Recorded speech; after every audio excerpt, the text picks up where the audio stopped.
So let's start with Jennifer Hale first of all. Jennifer, what's your question? Do you think the TV debates will have an impact on how people will vote in the election?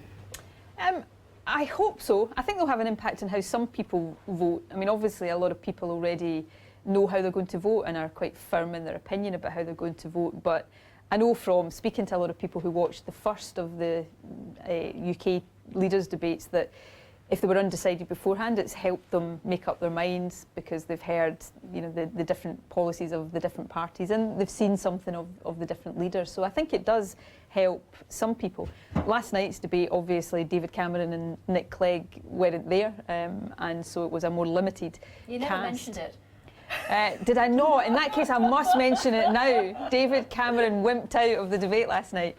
But yeah, I hope so. People these days, I think, probably get their information in lots of different ways. So Twitter and Facebook and, you know, other online sources as well as... And Periscope. Kay has just introduced me to Periscope, which looks fantastic. So people get their information and form their opinions in all sorts of different ways now, but hopefully the TV debates have played a part in that. Happy? Thomas? If opinion polls stay the same as they are just now and the SNP return a large amount of seats, how much influence will you, as an MSP, have over the elected Westminster MPs?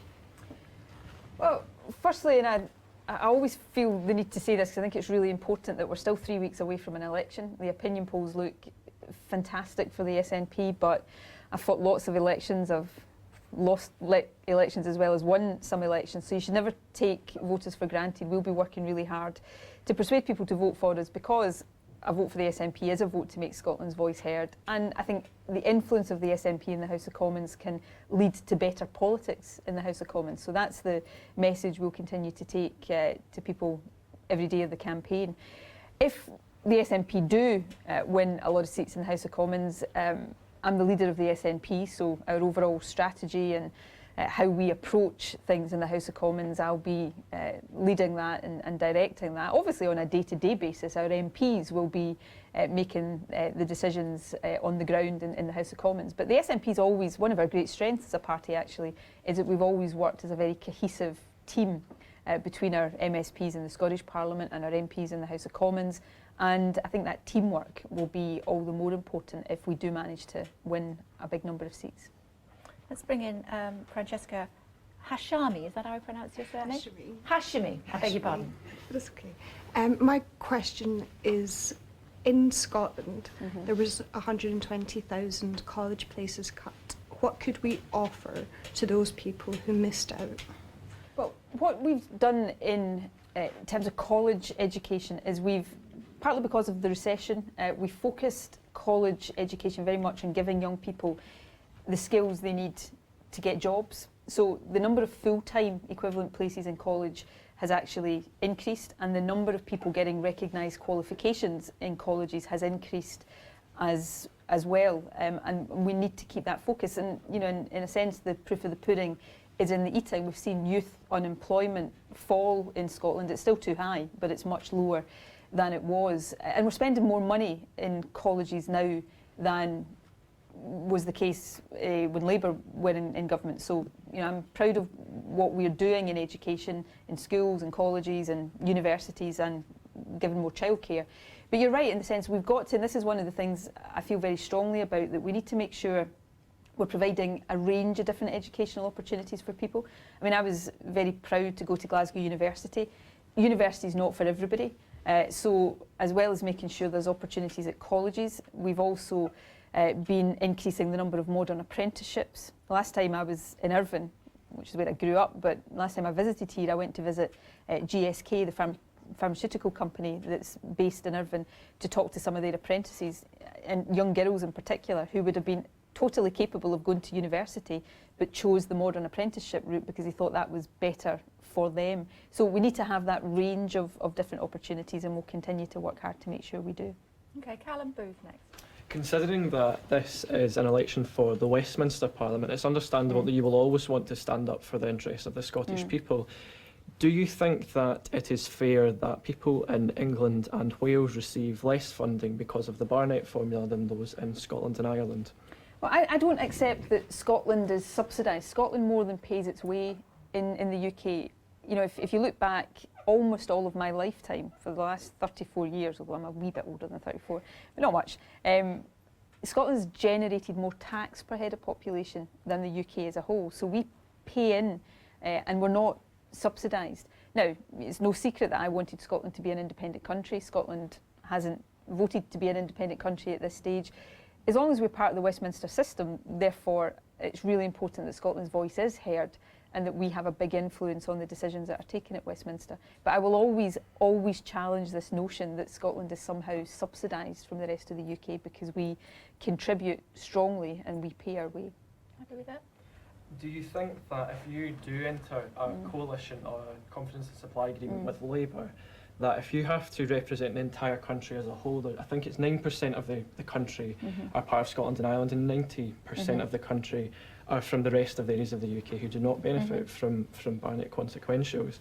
Do you think that when there's a problem where people do not feel they're represented by their government, that this will create an internal problem with people looking towards you as a head of the government or whoever takes over the government? I hope not. I mean, one of the things I've been very anxious to try to do in this campaign is say to voters outside of Scotland that, you know, albeit, yes, they know the SNP wants Scotland to be an independent country, but for as long as we are part of the Westminster system, they don't and shouldn't see the SNP as something to be, you know, scared of, because it matters to us that there are good decisions taken at Westminster, and I want to build alliances with people who share similar views to the SNP wherever they live in the UK so that we can try and get better politics. So I don't want the SNP to be seen in that way, and I accept we've got a responsibility to demonstrate that we will be constructive players in the Westminster system if people in Scotland vote for us in big numbers, and I take that responsibility very seriously.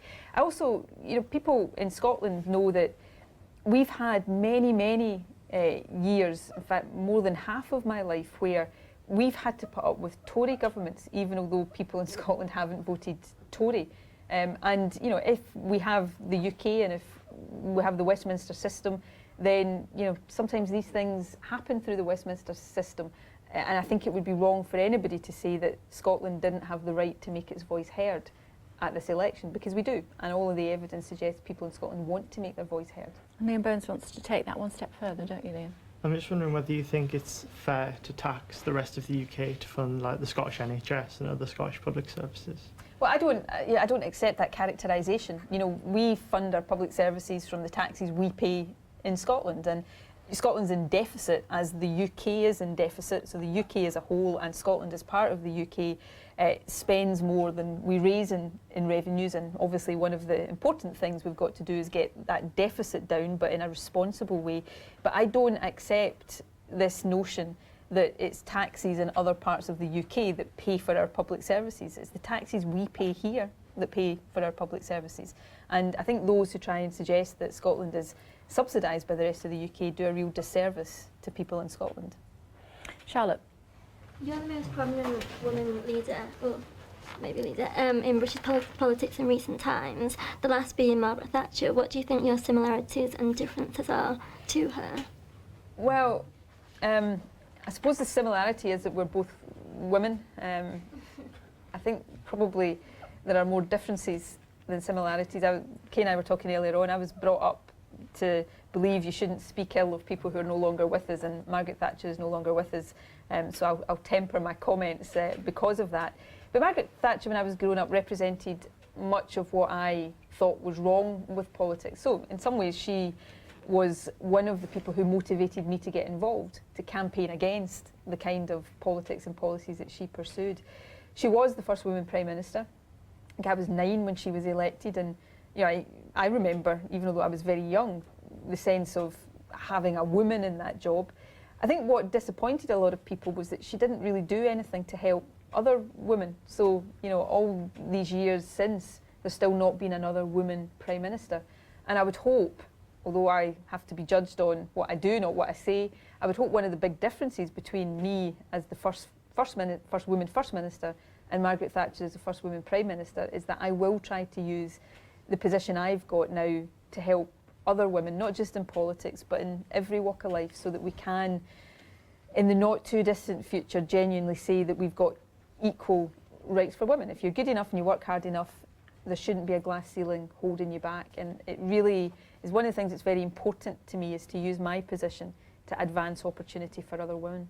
Let me bring in Danielle Levy, who's tweeted us actually on that pop. She says, given your popularity outside of Scotland, would you consider running for PM in 2020? No, I'm going to continue to seek to be a member of the Scottish Parliament, and I hope I'll still be First Minister in 2020. I'll have to win an election in Scotland next year, and I take nothing for granted with that. But I want to be First Minister of Scotland for as long as I feel I can make a difference being First Minister of Scotland, and that's where I want to practice my politics here in Scotland in the Scottish Parliament. But I do want, I very, very much want, as leader of the SNP, for as long as Scotland is part of the UK and part of the Westminster system, I want the SNP to play a role in trying to deliver better policies for people right across the UK. I want us to be constructive and positive and to build alliances and find common ground with others who share our views, even if they don't live in Scotland, wherever they happen to live in the UK.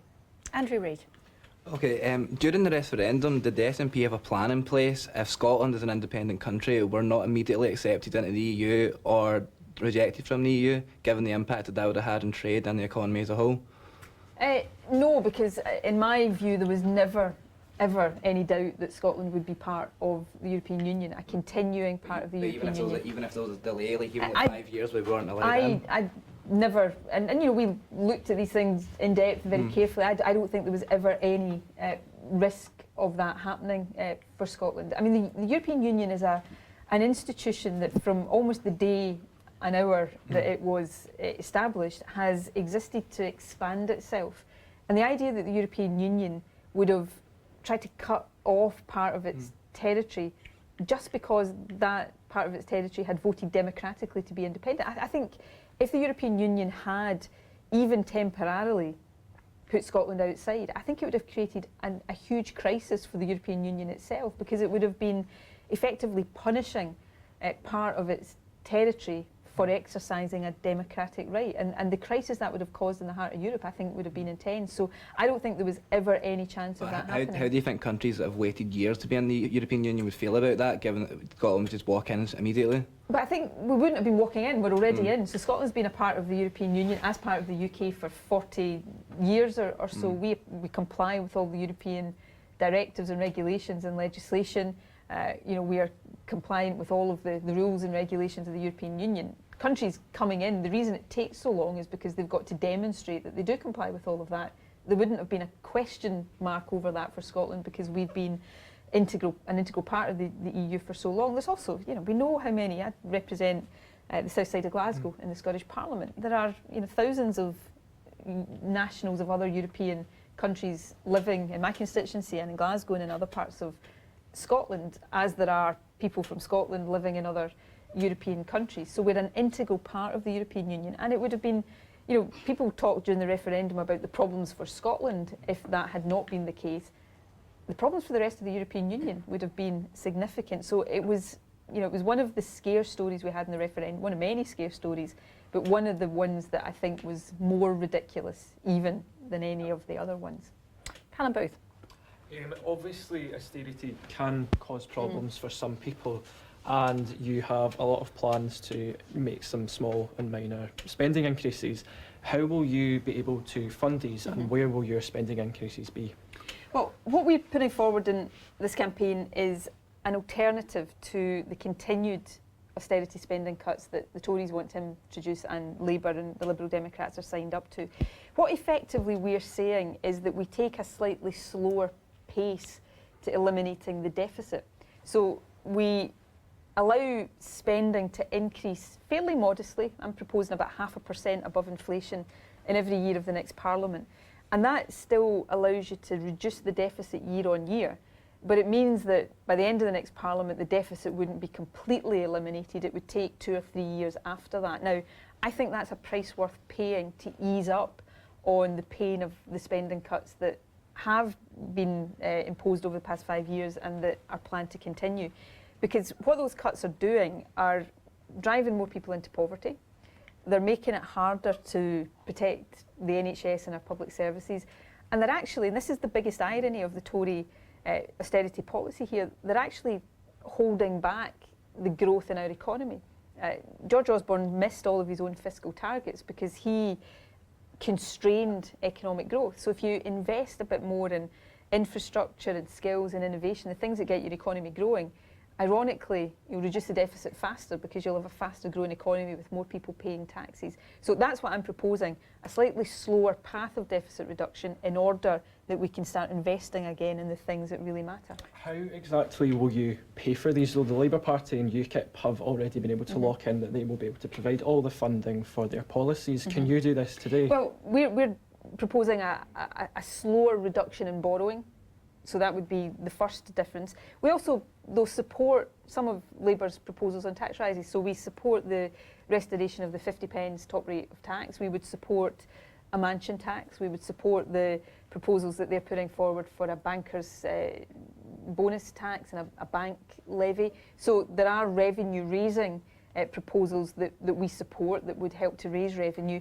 But the difference between us and Labour is that we are proposing that slightly slower reduction in borrowing. Borrowing's still coming down, but it's coming down at a slightly slower rate to give more room for spending increases. Are all your policies funded? Yes, by a combination of the slower reduction in borrowing and the revenue-raising proposals that we would support. Let's move on to Charlotte, who's just behind you there, Neil. Charlotte Holligan. We know that you're willing to go into a coalition with Labour, but who do you respect more, David Cameron or Ed Miliband? I don't really base it on personality. I've said this a few times. I don't know either David Miliband. I did that as well today. Sorry, David Miliband. Sorry, Ed. I don't know Ed Miliband or David Cameron all that well. I mean, I think last night in the leaders' debate was probably the third time only that I've met Ed Miliband. I think I've met David Cameron slightly more because as First Minister and he's Prime Minister, we've had more occasion to meet. So I don't know them personally all that well. I look at their policies. I will never, ever be part of supporting a Tory government because I think Tory governments have been really damaging to Scotland. I think we had an NO earlier on. An NO, yeah, spells no. Yeah. I don't think I'll be in coalition, or the SNP will be in coalition with Labour either.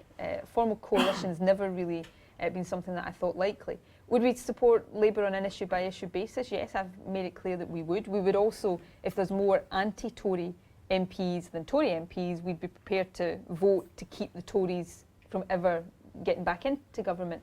So those are the kind of deals or arrangements, if you like, that I would be prepared to see the SNP do. But I'm very clear that the whole point of having SNP MPs is to make Scotland's voice heard, but also then to try to deliver real change.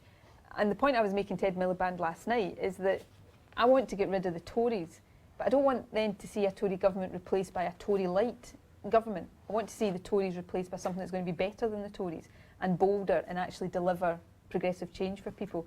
And that's the difference I think SNP MPs can make. We can push Ed Miliband and Labour to be a bit braver and bolder in what they're going to do. And one of the sticking points might be Thomas's next question. You've put Trident at the top of the agenda with any potential talks with political parties. Looking ahead from a British point of view with these talks, where else in the British Isles can you accommodate or house Trident? I don't want Trident to be accommodated or housed anywhere else. I'm opposed to nuclear weapons, so my position is not get Trident out of Scotland and put it somewhere else. My position is get Trident out, full stop. Whether or not a UK government wanted to put Trident somewhere else would be a matter for them, but I don't want us to have nuclear weapons. The decision that's coming up in the next Parliament, though, is about whether we renew the Trident missile system. And I take the view that, as well as my principled opposition to nuclear weapons, at a time, we've been sitting here, Callum and I, talking about austerity, at a time when, there's money is really tight and we're having to talk about whether we can afford to invest more in the NHS or in lifting kids out of poverty, the idea that we just kind of chuck £100 billion at a new system of nuclear weapons strikes me as totally the wrong priorities. So SNP MPs will argue that we shouldn't renew Trident, and we'll seek to build alliances in the House of Commons that can prevent the renewal of Trident. But at the moment we have Trident, so even if you have to get rid of Trident or put it somewhere else, with the Trident we have, what happens with it? How do you dispose of it? Or where else can you put it? You're not going to get me to say put Trident somewhere else. I want Trident to be decommissioned. I don't want it to go somewhere else. I don't want any other community to have Trident. I'm opposed to nuclear weapons. But Thomas is saying it will take some time. Of course it will, and I've always accepted that. But the key decision point in the next Parliament is, do we renew Trident? So if you decide not to renew Trident, then you then are in a period where Trident will, over a period of years, cease to be there. If you renew Trident, you're effectively signing up to a whole new generation of nuclear weapons, and that's the point of decision we'll face in the next Parliament, and the SNP will vote against that. If it does get renewed, will that be at Faslane in Scotland? Well, if the UK government is deciding that, then I'm pretty sure their plan will be to put it at Faslane. I don't want the whole Trident debate to be about Faslane versus another part of the UK. I want us not to renew Trident, full stop. Incidentally, I argued, and we argued during the referendum, if Scotland had become an independent country, Faslane as a base would have been kept open as a conventional naval base. It's not Faslane, the facility, I want to see go. It's the Trident nuclear weapons I want to see go. That brings us nicely on to another question from Twitter. As far as the Greens are concerned, obviously they would agree with you in that aspect. But Michael Adams on Twitter says, why is the SNP so close to the Greens, whose policies are an anathema to Scotland's greatest resource, i.e. North Sea on? I mean, the SNP and the Greens are two different parties, so we don't agree on, there's many things we don't agree on. We campaigned together in Scotland in the independence referendum. There are things I would agree with the Greens on. We've just been talking about one of them, Trident. I've got a great deal of time for the leader of the Greens in Scotland, Patrick Harvie, and I've got to know Natalie Bennett a wee bit during the leaders' debates, but there are many policy differences between the SNP and the Greens. We think making sure that we maximise the resource we've got in the North Sea responsibly is important. They would take a different view of that. Where we agree around energy is that we need to make sure we also maximise Scotland's renewable energy potential, our wind, wave, tidal energy potential. So there are areas we'd agree on, but there are significant areas where we disagree, which is why we're two very separate parties. Jennifer? You've pledged that women will make up 50% of boardrooms by 2020. How do you plan to achieve this? Well, I would like to be able to legislate, to give a real shove behind that. We don't have the power in the Scottish Parliament right now to legislate in these things because equalities legislation is still one of the reserved matters. So what I'm going to do is strongly encourage and cajole and motivate companies and public boards to do it. One of the most important things, or what I thought was one of the most important things that I had to do was lead by example. So when I appointed my cabinet after becoming First Minister, I made sure my cabinet was gender balanced. I think it's pretty shocking actually, so I'm told, only 3 countries in the developed world that have gender balanced cabinets. That's a pretty poor show, but I'm proud Scotland's one of them. Interestingly, I got letters and emails after I did that, with people asking me how I knew that all of the women in my cabinet were there on merit. Nobody asked me how I knew all the men in my cabinet were there on merit. But of course everybody in my cabinet is there on merit. Women are more than 50% of the population. When we should question merit is when we see organisations that are not gender balanced, because, given that women are 50% of the population, that's when we should say, is everybody there really there on merit? So I've led by example, I'll continue to lead by example, and I will do everything possible to encourage others to follow suit. I feel very passionately about gender equality, partly because as a country, if we're not allowing women to contribute fully, we're not making the most of our own potential as a country. But partly just because I want to see girls and women have opportunities to follow their dreams and do what they want. I've got a wee niece who's 8, nearly 9. And She's more like this than like this, isn't she? She's probably not far off being taller than me actually, but she will eventually come to this school. But I've got this thing in my head and in my heart actually. By the time she's a young woman, I want us to have solved some of these problems of the pay gap and gender segregation and underrepresentation, so that her generation doesn't have to do that. These battles can be won, and I think we are now at a stage where we can win these battles. I can play a part in that. I can't do it all on my own, But if we really make a concerted effort, then for her generation, we can win these battles, and she can grow up, you know, never doubting the fact that she can be anything she wants to be if she's good enough and works hard enough. Here, Francesca. It seems that every other weekend or so in Glasgow, a young woman, probably around my age, is attacked or raped walking home from work or a night out. How do you address that as a society without turning into a big surveillance-heavy place? It's a really important question, Francesca. It's also a really timely question, obviously, given the horrendous events in Glasgow over the past We need to be a bit careful with that, week. Obviously. But anyway, you know, my thoughts and everybody's thoughts are with the family of that young woman just now. But your question is, how do we make women safe in the streets? And I think the first thing we should do is to say that women generally are safe walking the streets of Glasgow or any other city.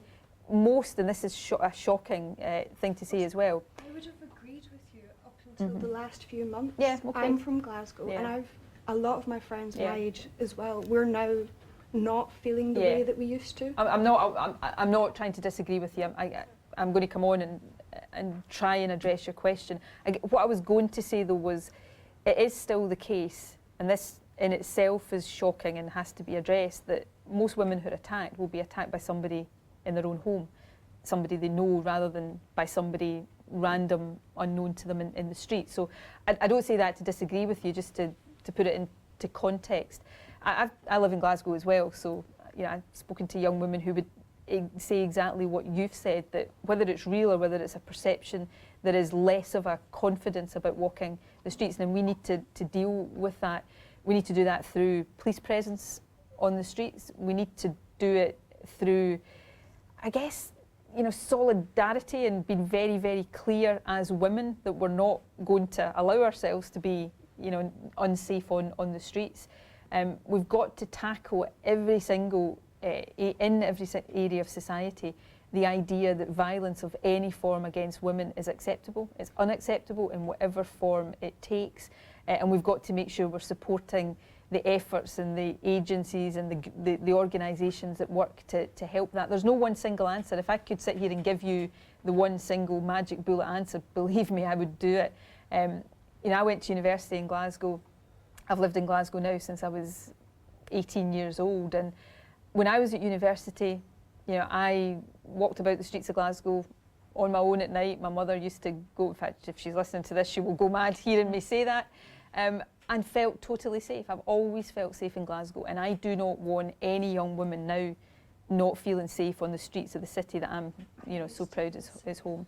Well, there isn't a magic answer that you can give to this, but I feel like the pragmatic answer is a police presence, and the worst thing that I think that could happen is this perverse effect of people in Glasgow feeling less safe because the police are patrolling quite, you know, vehemently. Well, there's got to be a balance in these things. A police presence, a visible police presence, makes people feel safer. You don't want the police to be intrusive in all of that, so you've got to get that balance right. But we absolutely, as a city, have to say very clearly that we want the streets of our city to be safe for women and for everybody. You know, last summer we had the most wonderful experience in Glasgow with the Commonwealth Games, where we had folk from all over the world. Glasgow is a friendly city. It is, by international standards, a safe city. But you know, there's no point me sitting here and saying that if young women like you don't feel safe. So if that's what you're saying to me, I take that very seriously. And we have to make sure that we are doing what needs to be done to make young women feel safe in what I think is one of the best cities in the world. We've got another couple of questions. Andrew first. Okay. I'm from a small town called Linwood, which in 2011 suffered the indignity of being called the official worst town in Scotland. But since then, it's thanks to the work of local volunteers and local volunteer groups such as Linwood Community Development Trust, it's began to thrive. However, such groups rely heavily upon local government for funding which is at threat from cuts from both Holyrood and Westminster. So how can the SNP justify such cuts if they're said to believe in the third sector and the voluntary sector as a whole? We're just going to have to take Liam's question at the same time. Where is Liam? Liam, you've got one more question, haven't you? Because we're slightly running out of time. Sure. So I just want to ask, do you think that an SNP being part of any coalition would be beneficial in any way to the rest of the UK after May. Okay, well, let me take both those questions. Firstly, I think Linwood's a great place, firstly, and I also think the work that community development trusts do is really valuable and important. There's community development trusts in my own constituency, so I know how important they can be. And what I'm about to say is not me making excuses, so don't hear it that way, but you've put your finger on one of the key reasons why I want to have an alternative to further austerity cuts. We're in the position in Scotland where the budget the Scottish Parliament has to spend is determined by Westminster. And if they're carrying on with cuts, our budget gets cut as part of that process.